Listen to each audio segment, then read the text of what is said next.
This is NXIVM on Trial, the Times Union's weekly conversation about the federal case against Keith Raniere, co-founder of the shadowy organization known as NXIVM. The second installment of the series features a conversation between Times Union managing editor Casey Seiler and court reporter Robert Gavin, who was in Brooklyn for the first week of the trial in U.S. District Court. I think it's fair to say that the setup of the federal case is that Keith Raniere tells you he's one thing, but ladies and gentlemen of the jury, in fact, he's something very different. Yes, that's true. In the opening statement, the federal prosecutor who delivered it, Tanya Hajar, opened with telling the jury that while Keith Raniere claimed to be a self-help guru and someone who could help lots of people, he was, according to her, she used the word con man, she used the word criminal, and she used the word crime boss to really portray Raniere as someone, like you say, who says one thing and is another. And she really focused on that this was someone who exploited people, including a child, for his own reasons. And she focused on power, control, and sex being the motivating factors for Keith Raniere.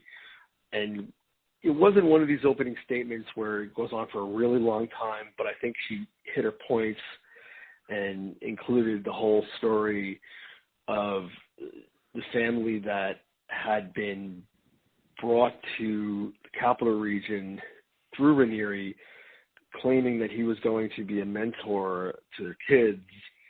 And is that a family that was brought up from Mexico, correct? From Mexico, correct. And that he ended up having sex with 3 of the 4 siblings. 1 was a boy, 3 were girls. And one of those girls was 15 at the time, which would have been 2005. According to the federal government, they had photos. He took 2, they have at least 2 photos of one of the girls.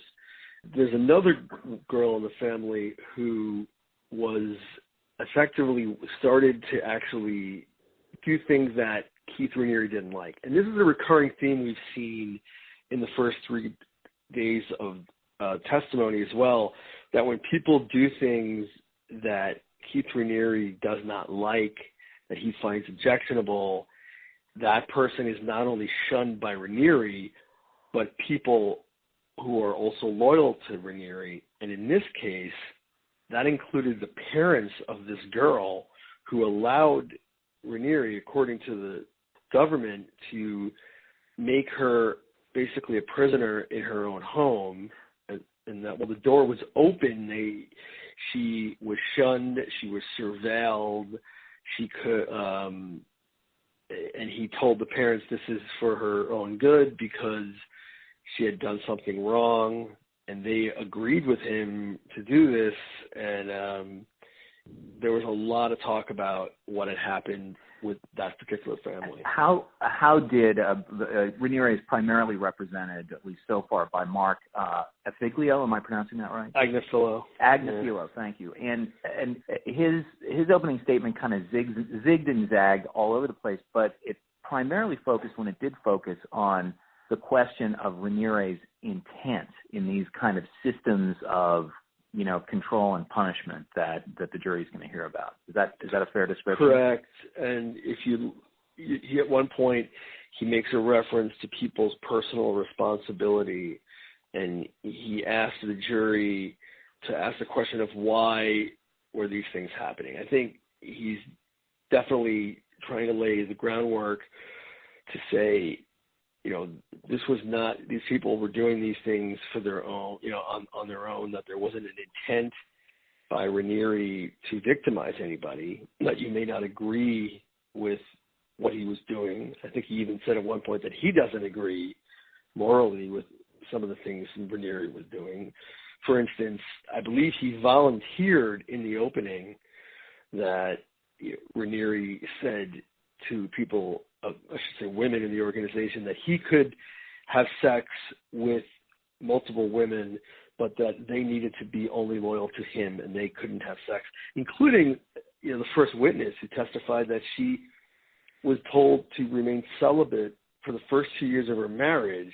And then we learn in her testimony that he, performed oral sex on her as part of this assignment she was given in his, after she joined DAS, which is the so-called master slave group. Within NXIVM. Within NXIVM. Yeah. One of many groups within NXIVM. There's a lot of organizations within NXIVM we have heard about.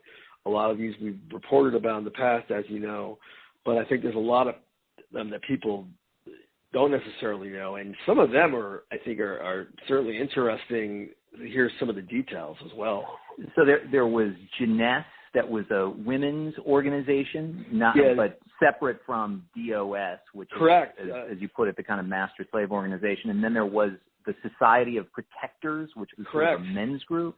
Yes, and there was Jeunesse, which was spelled with a capital J, small N-E-S-S, was a women's group that Raniere founded, according to his attorneys and testimony, to help empower women, and this would include women being members. And then there was Society of Protectors, which was an all-male group, which was supposed to be like a male version of that. And if you listen to the description of these organizations, there's a theme in it, according to the first witness, that beats women down emotionally. Tells them that they're trying to actually objectify men, and that there's a real frowning put on of traditional roles, and being told. The first witness said that even while she was married, like when she met her husband, Raniere and Clara Bronfman would refer to her as a quote-unquote bot and say, oh, you're getting back into the bubble, you're being indoctrinated, and really trying to make it sound like, the indoctrination was with her leading a more normal or conventional life as opposed to NXIVM, and really used isolation, that there seemed to be a real frowning upon, according to the testimony, anytime she got out of the circle, so to speak. And meanwhile, her husband was someone who was involved in, I believe the testimony said, was involved in SOP, Society of Protectors. So he was someone who was within NXIVM himself, and they actually agreed to remain celibate for their first 2 years. And then she mentions the incident where, he after she had joined DAS, she spoke of how her quote-unquote master, a woman named Monica Duran, had instructed her to do an assignment to seduce Keith Raniere. And that took on an interesting pattern where initially the witness said she thought she was sort of in shock because she just wasn't sure what this was about, because she was convinced to join DAS because this woman, Monica, had told her it would be good for her, it would help her become a better person. Like, that was the line that she was told. And she joins, and after joining, she's told you have to provide collateral, which we have reported and people know involves revealing your deepest, darkest secrets. And even providing compromising images, such ultimately, as, really shots of your private parts. Really, like your deepest, darkest secrets, and exactly those sort of photos. And initially, she couldn't come up with the collateral, so she testified that this woman, Monica, suggests she write a letter to her parents telling them that she has become a prostitute, and to include a full frontal naked photo and give the address, and they'll put it in a letter so that if need be, this will be mailed to your parents. So she agrees to do that, and when she's asked why you would do that, and why would you agree to seduce Raniere, she says, well, Monica's my master. I thought I had to do it. So this woman we're talking about, the first witness, correct, was identified in court as Sylvie, correct? Yes. And no last name provided. And the court has gone along with that because, the argument is that these women are allegedly victims of or sexual abuse. Agnifilo has objected to that periodically very strongly, saying, when these women are identified to the court, to the jury, only by first name, it makes them appear as if they are victims, and that hasn't been proven yet. The court appears to be not especially sympathetic to Agnifilo's point there. See, initially, we weren't sure. There was a moment late Tuesday where it looked like the judge might be taking this mistrial proposal from Agnifilo seriously, and he mentioned to the lawyers on both sides, I hope your fall isn't too busy, an indication that, maybe there'll be a mistrial.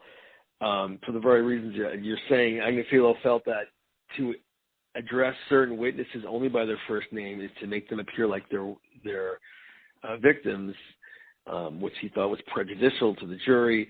So, the government objected, obviously, saying, no, there are other guilty pleas in this case. There are victims. And then there was this back and forth of arguments.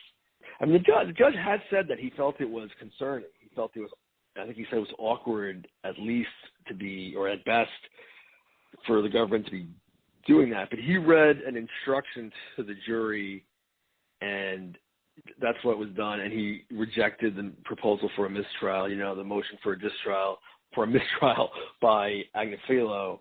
So that's how that went. So that was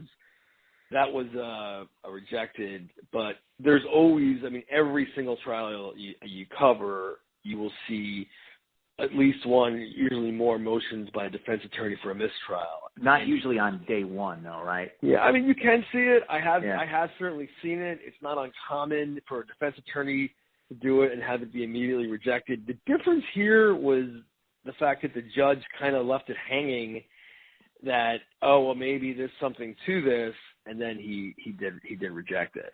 It certainly raised the question too, because there's charges in this that are, it's a racketeering case, but that's just, the racketeering charges are just, involve 2 counts racketeering and racketeering conspiracy of a 7-count indictment that does include sex trafficking charges. But it also led to an interesting situation, when the judge said that they were going to continue to, keep the names out, to keep the woman's name private from the press. One reporter in the gallery, according to the judge anyway, kind of smirked, and the judge he wheeled on him. He reeled and just kicked him out of the courtroom moments later because he believes that the reporter shook his head at him. That issue was certainly a one Agnifilo mentioned. We should mention people in Albany will recognize it's not Agnifilo appears to be the primary attorney for Raniere, but he's not the only one. There's also Paul Daranassian, who people will know from Albany, we're going back sometime like 19 years ago. He ran for district attorney in Albany County. He's been there. Danielle Smith, another Albany attorney who works for his firm, was there. Tenny Garagos, who's a member of Agnifilo's firm, is also there. So it's 4 attorneys. And Raniere has been sitting between Agnifilo and Daranassian during the trial. Yesterday he had his head on his hands, and he's just taking a lot of notes. At times he will just look very attentively at a witness and speak. And it's fascinating to hear testimony with people describing him as someone who held this high exalted status, and meanwhile he's sitting there at the defense table being referred to as the defendant. Beginning his testimony, I think late on Wednesday, was Mark Vicente, who's a Los Angeles-based filmmaker who was brought into NXIVM and testified that very early on in his association with the group, he began to recognize that something nefarious might be going on at the core of the organization. Very early on, he says he went up to Nancy Salzman and Barbara Boucher, And by the way, Barbara Boucher was in the court at the time. Now, we should back up and say Nancy Sullivan was the president of NXIVM, a long-time associate and ally of Keith Raniere. And Barbara Boucher, however, used to be chief financial officer, I believe, was her term of NXIVM, and then became one of the most high-profile, apostates. Yeah, defector, apostates, pick your term. And also became the target of a lot of litigation that was leveled against her by NXIVM for things like allegedly stealing their intellectual property. Correct. And he says at the time that Vicente, this is very early in his time at NXIVM, that he starts hearing what's going on there, of just the general theme of things in NXIVM. I guess he didn't smell right to him, and he said that he confronted them. And meanwhile, they were the two people that brought him into NXIVM because they had liked a documentary he made and had convinced him to come join. And ultimately, he moved to Albany, which he apparently was not thrilled about because he. There's a lot of smack. There was a bit of smack talking against Albany. He definitely said that. So. But he says to them, "Hey, I think you guys are up to something here." He says, "Hey, what's going on here?" Basically, as if to say, I think there's something funny going on here. I think there's something, nefarious going on there. And then he testifies that it was very early on, that like once he says that, because he was still fairly early, that Nancy Sullivan, who went by the name Prefect, same way as Raniere went by the name Vanguard, she says that's your issue, that was, that's not something that because of us, that if you speak ill of others, of us, that's telling, she said, you just told me about yourself. You're the one with a nefarious intent. You're the one looking for evil. This came up a couple of times in Vicente's testimony, and it seemed to be sort of a definite tactic that NXIVM and lots of other, groups that have been criticized as being cult-like apparently employ, which is treating anyone who criticizes the group in a kind of I'm rubber, you're glue kind of way. Correct. By saying, what, you're calling me controlling?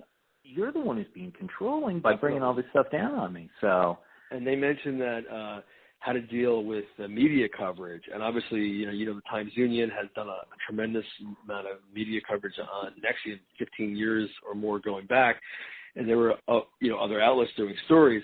And when new members would join and they would be hesitant or ask a question about the media coverage, which they considered negative publicity, Vicente said that Raniere made it clear that they would say, all these stories are coming from two sources alone. There may be 90 stories out there, but there are two sources, and these people are being paid, and they've never taken a class, and why would you believe them over me, who you know to be a good person? And would basically use that sort of logic to sort of to beat down anything that would remotely give credence to the fact that there was something wrong going on. You noted that several times on the stand he became emotional and broke down, and finally said that the NXIVM was, while it had a veneer of trying to do good for the world, it was actually evil, and that he felt bamboozled by the organization. He did. He felt bamboozled. He felt that people had joined with the intent to do good and make the world a better place, and they were exploited, that this was all something that was hypocritical. He believed that Raniere and NXIVM would preach about the need to be honest and hold honor, but not talk dishonorably of others. And meanwhile, they would talk dishonorably about lots of people, and the only person, you can never say a bad word about Keith Raniere without being shunned in the organization. And when you ultimately crossed them, he said that you became, quote unquote, suppressive, and you were suppressive, you were shunned, that you were an outcast within the NXIVM community. And the prosecution had said this in the opening, that Raniere turned sister against sister, parent against child. He made it clear that this was something that anytime you went across the organization, there were serious consequences for doing it and punishment. And it was really something that appeared to deeply affect him. And when he was talking about how he had given information upon joining NXIVM, he was in a level 2 group within NXIVM, and he gave a bunch of deep, dark secrets. And he became very emotional talking about how could I, I've been so stupid and done this. And he says he said that he doesn't know where that material is right now. It might be somewhere in the NXIVM database. Correct. I want to come back to Mark Agnafilo's opening statement to what I think we would all agree, including the judge, was a fairly remarkable moment where Agnafilo, describing the sort of challenge that he's up against and that Keith Raniere is up against, compared the situation to Winston Churchill during the retreat from Dunkirk. Yeah, if you look at what he said in his opening, I mean, he openly says that he's in a tough spot, that he doesn't have an easy spot here, and that he's acknowledging that in his opening. And then he makes this, in addition to other comments, he makes a reference to Kill a Mockingbird, and then he makes this reference to his own private island. He basically says he's going to be defending Keith Raniere the way that England defended itself in World War II, and that he makes a reference to Dunkirk. And later, when the arguments happened that we talked about involving the first names, the judge didn't like it when Agnafilo kept talking beyond his point. At some point, Agnafilo began to keep talking, even as the prosecutor was giving her view.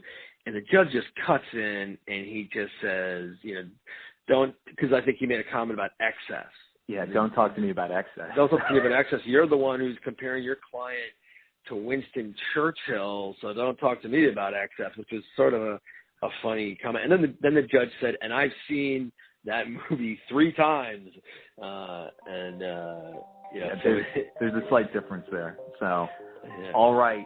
Rob, Gavin, thanks so very much for all the good work all week and the good commentary. Not to sound like Jason Robards and All the President's Men, but you've worked pretty hard. Go out, rest up, take a shower, 2 days, and then back to Brooklyn for Monday. This production, NXIVM on Trial, is a production of the Albany Times-Union, and we thank Jeff Anderson and Associates, the law firm, for their support of this program. Also, many thanks to David Lombardo for his outstanding technical support of this podcast, and we will be back next week with Rob Gavin talking about what awaits us in week 2 of the trial of Keith Raniere. Thanks a lot for listening.